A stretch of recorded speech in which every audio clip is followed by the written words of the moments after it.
Hey guys, welcome to the Venice B2B Summit. Today we have another very special international speaker. Her name is April Dunford. For those who don't know her, she's an entrepreneur, speaker, consultant, investor, board member, advisor, former CEO at Brinkley, and she helps companies launch innovative new products. April, thank you very much and welcome to the summit. Hey, I'm super happy to be here. Thanks a lot for having me. Uh, April, for those who don't know you, could you tell a little bit about your professional background and what you've been up to lately? I'm an engineer by training, but I've spent my whole career mainly focused on marketing, business development, sales. I've been a repeat vice president of marketing at 7 different startups. And lately, I'm more focused on helping startups with market strategy and positioning. That's kind of my bag right now. Great. You came to Brazil here last year, right? Or 2 years ago? 2 years ago, I need to come back. So 2 years ago, I came for RD Summit and did a talk on positioning there, and it was really fun. Florianopolis is beautiful. That place is like paradise. Yeah, it is. There's a lot of great startups there. It's a Yeah. really very nice place. So let's talk about positioning. Uh, a friend once told me a sentence that he said that it's yours, and I hope it is, and really resonate with me. That most sales problems are positioning problems in disguise. Is that yours? Yeah, that is absolutely me. I say that a lot, actually. I say it about marketing problems too.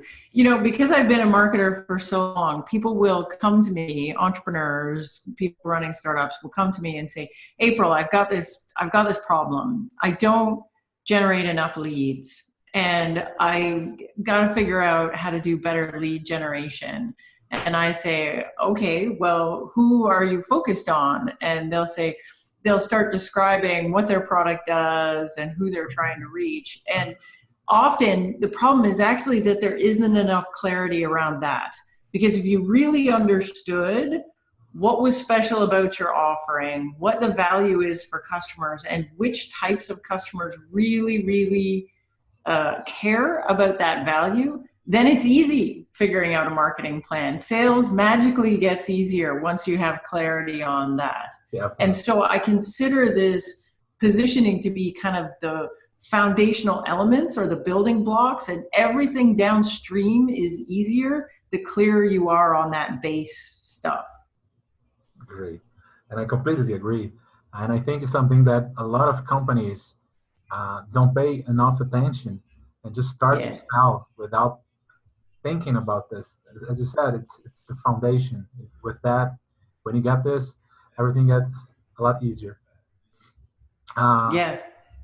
so I watched you one of your talks. You were talking about product framing, and I love it because I went to business school and I worked as a consultant many years, and I did that position and statement exercise many times. Yeah. Yeah. Can you explain this? What is the concept of product framing and how it differs from the traditional position and statement exercise? Yeah. So, the positioning statement, in my opinion, is one of, if not the most useless marketing tools I have ever come across. And so if you're not familiar with the positioning statement, it's this fill in the blanks exercise where you say, my product is a blank that delivers blank for blank. And it's dangerous, in my opinion, because it assumes you know the right answers. And even worse than that, it assumes that there's only one right answer, so it's obvious. When in fact, that is almost never true. So because most people are familiar or have crossed paths with the positioning statement at some point, when I say we're going to work on positioning, people will say, "Oh, I've got that. We've got it." And we Really we did do. a positioning statement once, and it's frustrating. And positioning as a concept has a positioning problem. So I no longer use the word positioning until I get later in the discussion because it has too much baggage. So now what I talk about is framing, or context setting is another way.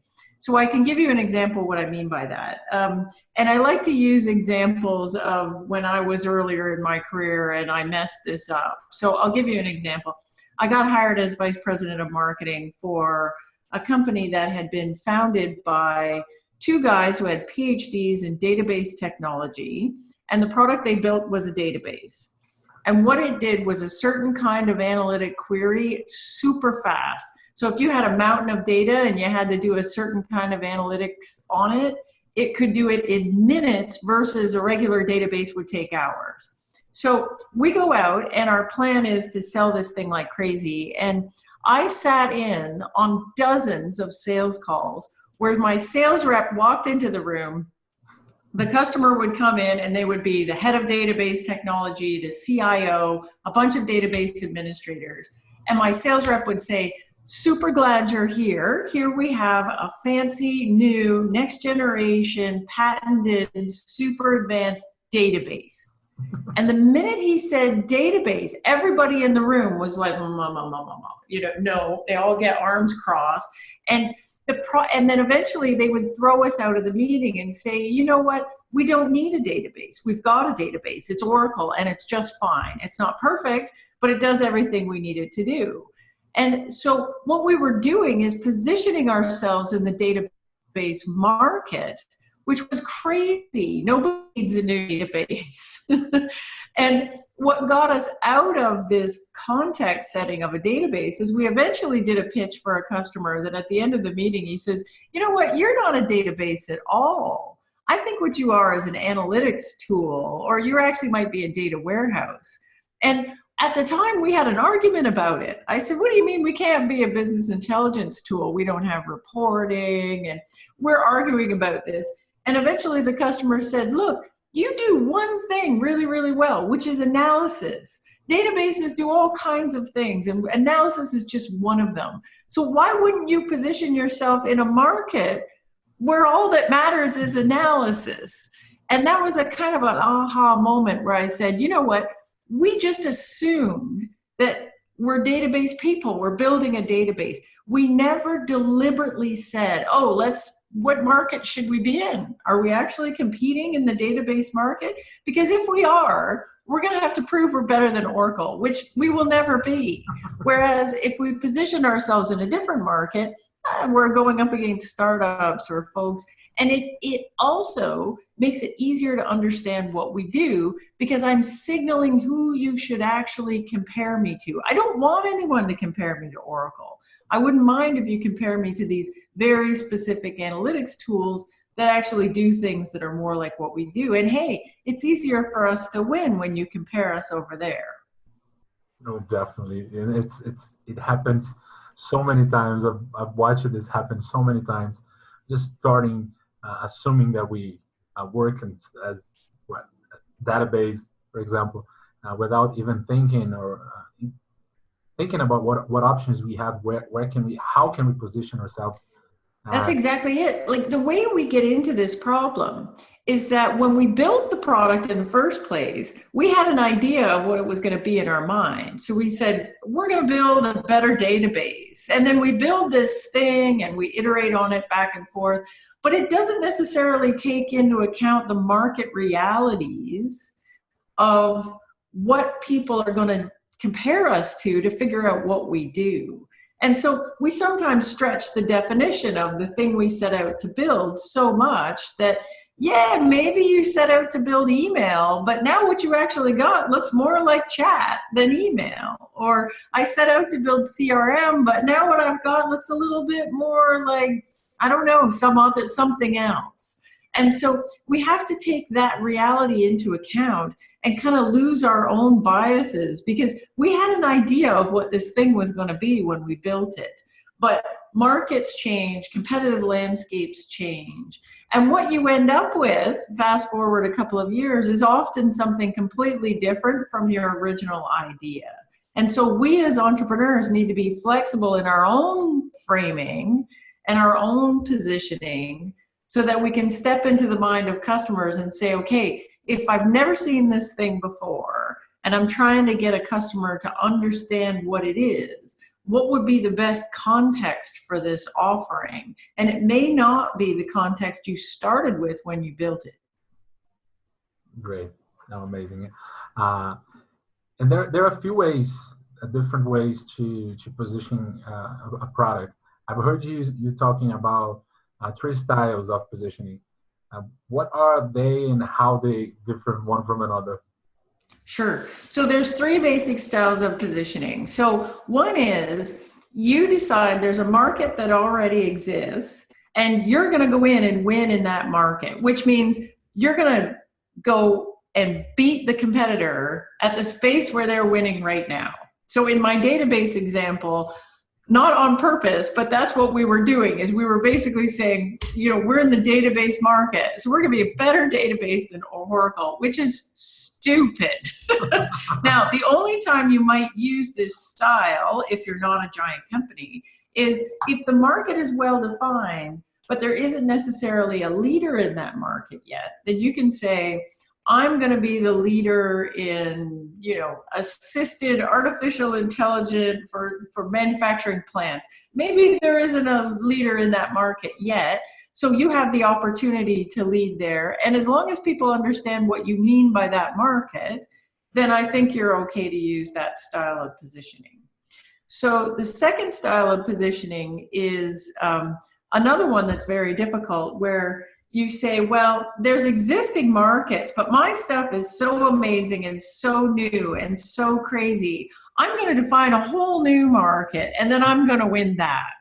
So, and you would only do this if your thing is so significantly different. Maybe you've got patents on something, or and you just can't use an existing market as a frame of reference. This is the hardest one to do by far, because you are going to have to convince people that your market deserves to exist, which means this is a problem that doesn't fit in any other market. So you will spend the first part of your existence selling people on the problem rather than selling them on the solution. So this requires money, time. I mean, you better have buckets of venture capital to make this happen, and you don't expect to make any money for ages, years, maybe a decade. Can you give an example of a company that did that? Yeah, so so I'm based in Toronto, and there are, I've worked with an entrepreneur here who's done this once, and he's attempting to do it again. But the early founders of Eloqua, when they first entered the marketing automation space, there was no such thing as marketing automation, or at least not in a cohesive way that we understood.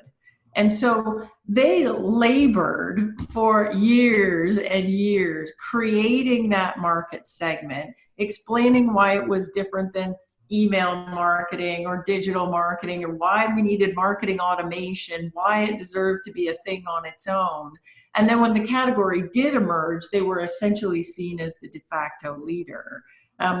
This entrepreneur that I'm talking about, who was the founder of Eloqua, is now the founder of a company called Influitive, where he's trying to define advocate marketing, again, as a separate market, something that's distinct from marketing automation, from reference programs, from customer advisory boards.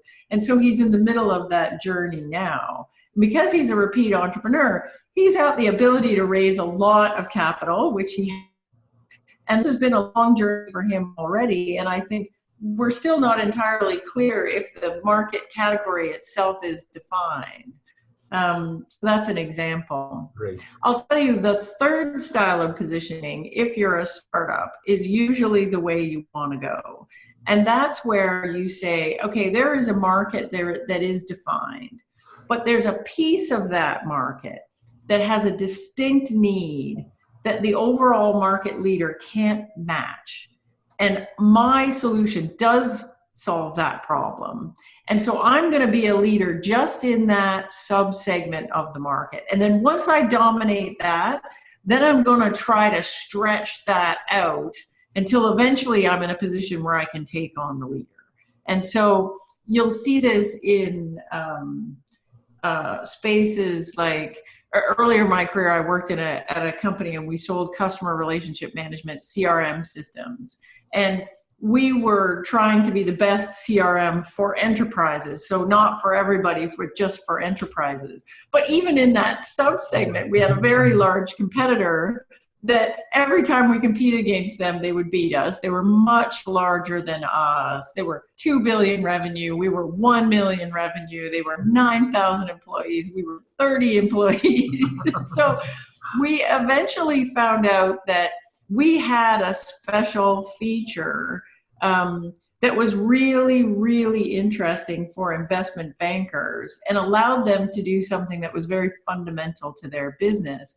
And the leader in the space couldn't copy this feature. It was really, really different.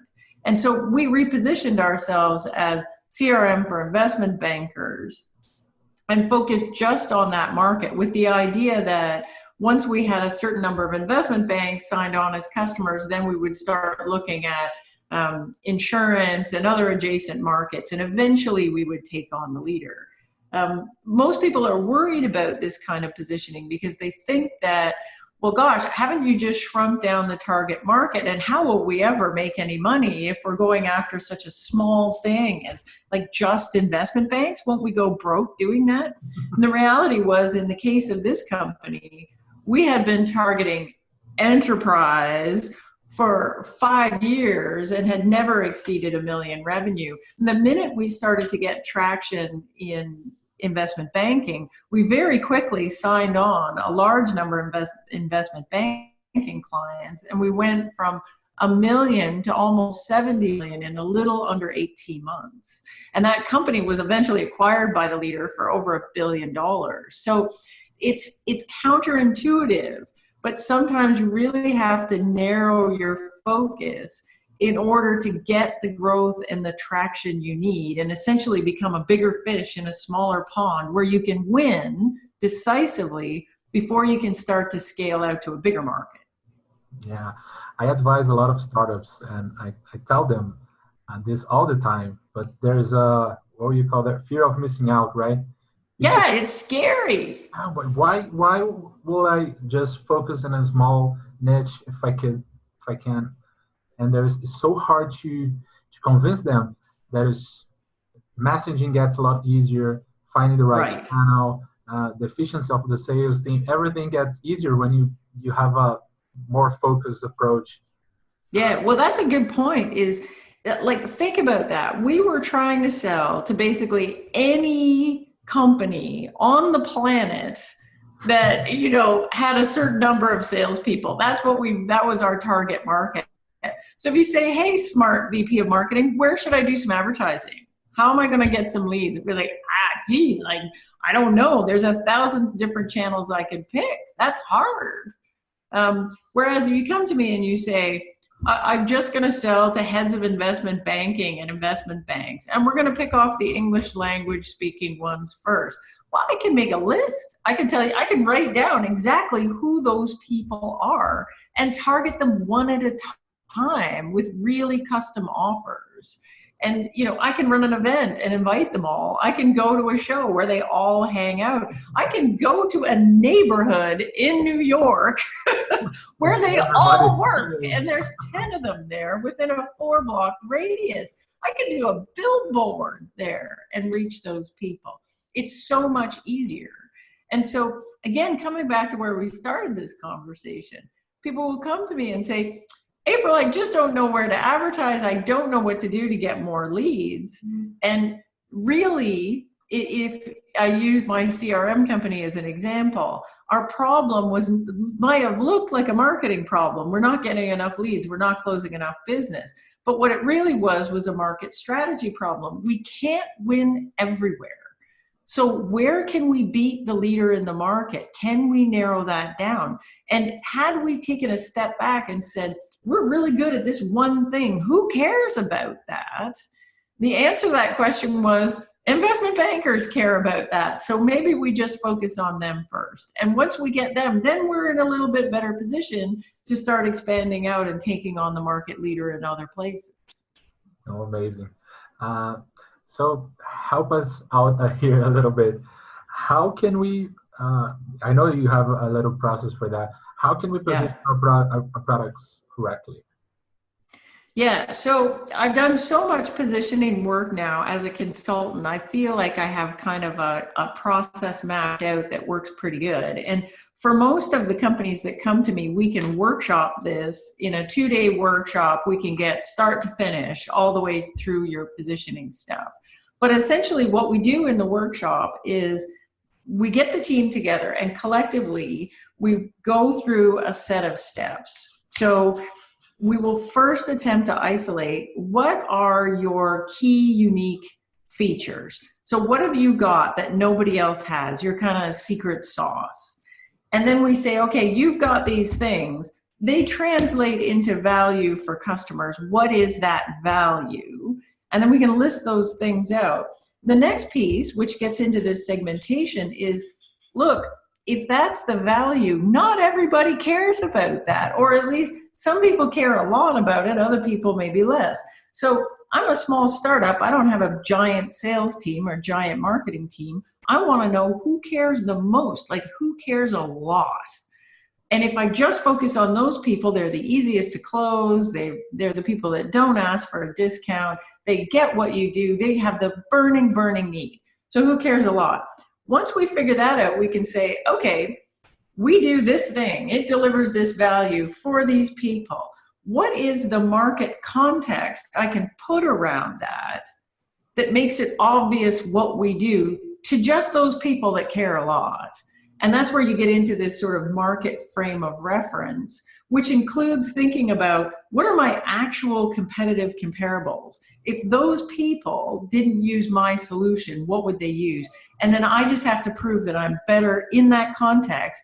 I'm better than that alternative. And that is kind of the crux of the positioning. So in a workshop, we can sort of step through those steps and figure that out.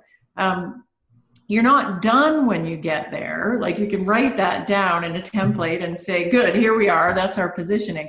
The next step then is to take that positioning and embody it in your messaging, in your sales pitch, in your customer reference stories, in everything you do. So the second piece we usually work on in a workshop is we'll take something like your sales presentation that you use in a first meeting with customers, or we'll look at your website and say, okay, if we agree that this is the positioning, what should our tagline be? What's our value proposition? Who are we actually comparing ourselves to? How do we define the problem that we're solving? And again, building all that stuff is easier once you've got this foundation of your positioning underneath it. Definitely. And people love templates. So you have a template for. Oh yeah, I got templates for everything. You want a template? I got a template for you. I'm gonna share this template. Could you walk us through and because people will love it. For sure. So this is exactly the process that I was describing earlier. And so if you start on the left-hand side, you can say, okay, what have we got so that no one else has? So for example, in the example that I gave earlier about the CRM tool, if we had listed that, we would have said things like, well, we have a feature called the hierarchy, and nobody else has a hierarchy feature. And so what it does, the hierarchy feature, it lets you model a many-to-many relationship between people, not companies. Now, the next column is the value, which is kind of the so what? Like, why do I care about modeling a many-to-many relationship between people? And it's like, well, maybe as part of your sales process, if you talk to one person, you want to know that that person sits on a board with another person, or that person used to be the lawyer at a different company, or that person belongs to the same private club as someone else. If capturing those types of relationships is important to the way you sell, then you care about that a lot. So, and when I get to the last column, which is who cares a lot, had we done this in my CRM company, we would have said, well, who cares about that? Well, there's a long list of industries that just don't care. Manufacturing doesn't care. Retail, in a lot of cases, doesn't care. investment banking or anywhere where you have a high value sale that is highly dependent on relationships and referrals from existing customers, anybody that does that kind of work would care about that a lot. And investment banking is an obvious one on that list of things. And then the last piece is like, okay, well, if that's what I'm doing and I'm selling to investment bankers and I want to signal that that's what I'm doing, what's the best market category frame of reference I can use to make that obvious to bankers? Now, in this case, it's really easy. I just say, look, I'm CRM for investment bankers. I don't care about anybody else. So I'm going to go in the CRM business, but I'm just for investment bankers. And why am I just for investment bankers? Because I've got this thing, this many-to-many relationship hierarchy thing. Sometimes the market category frame of reference is different. In my earlier example with the database, had I done this process again, and again, I would have talked about the way we could do analytic queries really fast. The value of that is if you need to do those queries real time, you can do them real time. Well, not everybody that even does these analytic queries cares about them real time. Who cares about them real time? Well, you do if you're using those queries to answer a support call. So we got really focused on doing things for support. And then the market category frame of reference, it wasn't database. It obviously wasn't database. And in the end, we said, well, we're a data warehouse, and even more specifically, a data warehouse for machine-generated data, which made it very specific what we were doing, and got us into a completely different market than the database market, where we were never going to be able to beat Oracle, and so we were kind of setting ourselves up for failure. So that's how you use this template. Great. No, amazing, April. I think that's will help so much people in our audience, because I see, as I said, people don't give enough credit or value to this base that we have to build before thinking about process and lead generation. And so thank you very, very much for sharing this with us. And where people can find more about you and about your work, and when can we expect you here in Brazil again? Oh, well, you know, somebody needs to invite me back to Brazil, and I'm happy to come. You know, we should come and do some big workshop or something. Or maybe I'll get the RD guys to invite me back to RD Summit. I would like that. But in the meantime, my website is aprildunford.com. You can see things there. I'm in the middle of redoing my website, so it's a little sparse there now, but it's a good place to follow me. And then I'm on Twitter and Medium and lots of other places, and my handle is always April Dunford, all one word. If you're interested in you know, reaching out to me directly, my email is april@aprildunford.com. So I'm easy to find. April, thank you very, very much. It was a pleasure. I think a lot of people get so much value from this talk, and hope to see you here soon. Okay, well, thanks so much. It was super great to be here. Thanks a lot.